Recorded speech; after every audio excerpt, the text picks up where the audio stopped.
চিকিৎসকদের গাফিলতিতে প্রসূতি মৃত্যুর অভিযোগ তার হাসপাতাল চত্বর।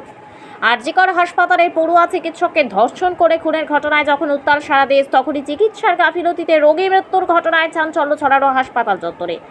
ঘটনাটি ঘটেছে বুধবার সকালে মুর্শিদাবাদের কান্দি মহকুমা হাসপাতালে। মৃত মহিলার নাম আবিদা সুলতানা, বাড়ি বীরভূমের কুলদিহা গ্রামে।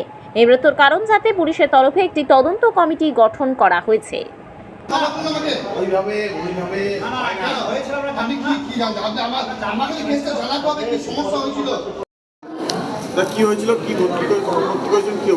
হঠাৎ পেটে ব্যথা, বাড়িতে নিয়ে বলছে হসপিটাল যাবো, হসপিটালে নিয়ে এলাম। হসপিটালে এসে ভর্তি করলাম, নিয়ে দেখালাম। ডাক্তার বলছে 8টার সময় আসবো। ভর্তি করার পর ওরা দুটো ইঞ্জেকশন লিখে দিয়েছিল আমাকে। একটা ইঞ্জেকশন নিয়ে এসে দিচ্ছি, সেটা ইঞ্জেকশনটা দেওয়ার পর একটু ব্যথাটা কমেছিল। নিয়ে 8টার সময় ডাক্তার আসবে বলে সে 9টার সময় এসেছিল।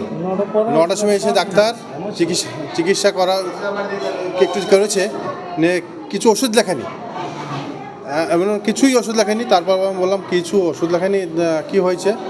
তা বলছে